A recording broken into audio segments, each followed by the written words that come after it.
I mean, people want things right away. I also know that a lot of people are unhappy with the Bitcoin price right now.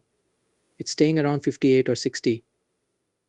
I don't care. Actually, this makes me think of something that happened in 2019. It was stuck between 5 and 10,000. At some point in the next year, this thing will go over 70 and never look back. We are going to go 120, 150 or somewhere else. Thanks for coming back to the show. We are going to look at Larry Lepard's in today's clip.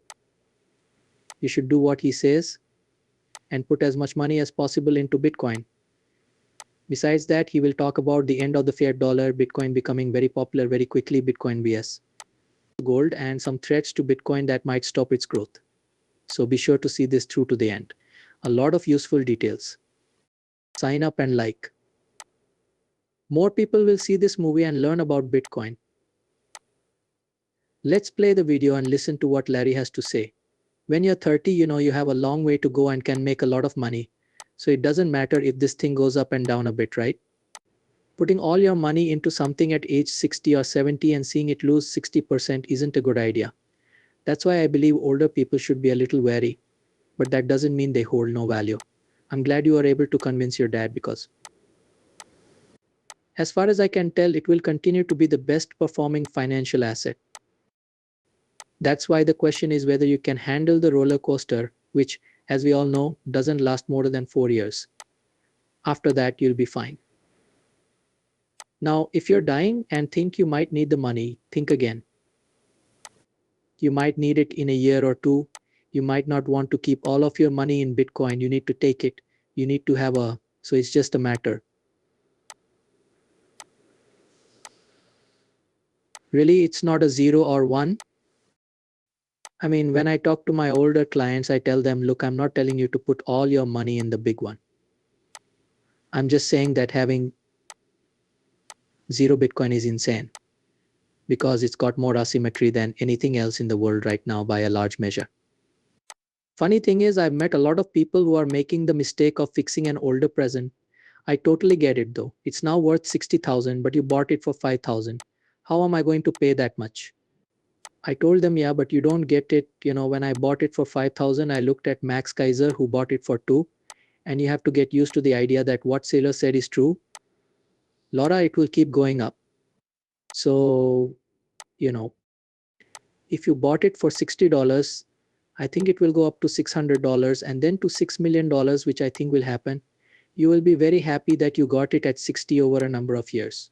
However, you need to wait. People who work in the field know a lot about it, have studied it. It's say that Bitcoin is the only thing that should be used as a warning to others, and the only time I've seen people get hurt in this. I think it's more important for all of us who support Bitcoin, you, me, and everyone else to do this, to fully tell a customer what they're getting and what it can do.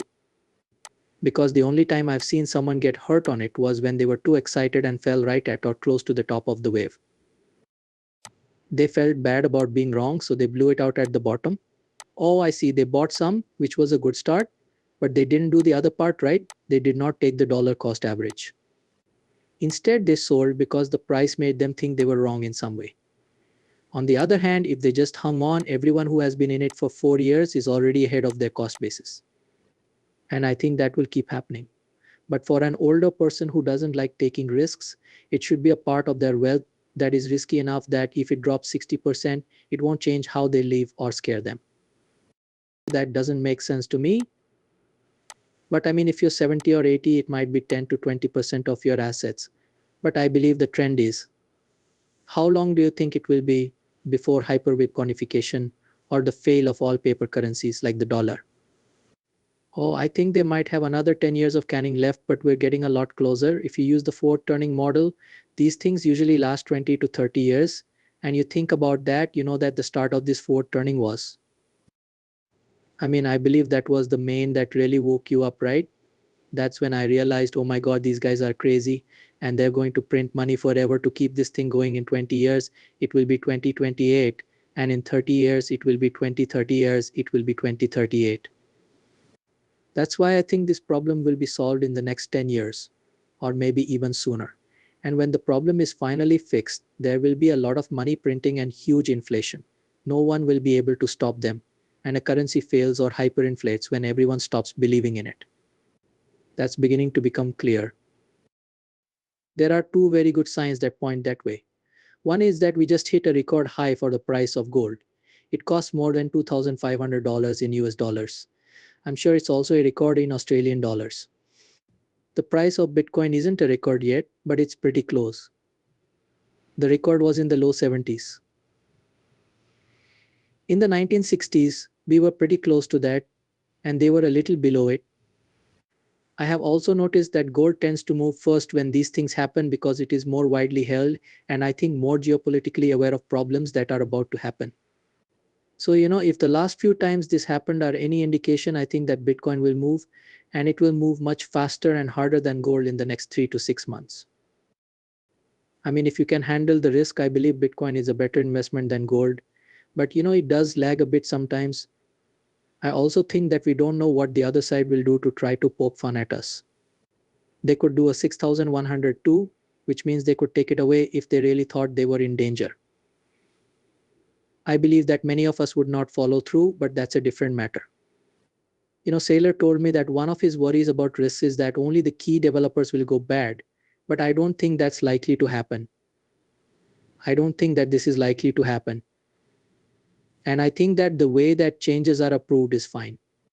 That it's not likely that the issue will go in the wrong way or that we'll have another fork war or another. I mean, it's just another block size war. That's one of the risks then. I guess it would just be that governments take responsibility, but I don't see any proof of that. That's most likely the biggest risk. When you spend, anything can happen. Nothing but good things can happen. And I think we should be ready for them to try to change the rules and say they're taking responsibility while then putting up a lot of obstacles, either by making it harder or charging a lot for it. That's right, we saw what they did with choke point.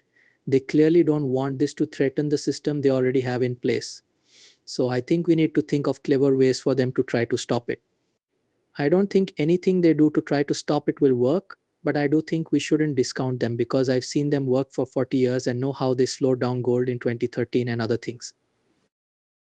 They can also throw us curveballs, so we shouldn't think they can't. This is why and this could lead to big problems. And you have to be ready for that in order to quote unquote understand what we're up against. We're also up against some very wealthy people who are trying to protect their system. In addition, they have the power to make things happen, as well as a loudspeaker with the press and everything else. All of that is falling apart now that we have podcasts like this, talk to each other online, plan workshops, and other things. We make threats against them and tell them we'll take all of their Bitcoin if they don't leave. And those of us who have self-custody will say, good luck with that. Yes, they could do it though.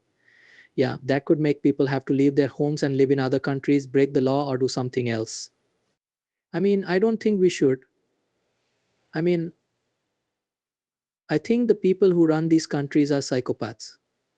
Also, we shouldn't forget how bad a maniac can be when they want to show off their power. We shouldn't be foolish and think that switching to a Bitcoin standard will be easy. These people are going to disappear into thin air. That could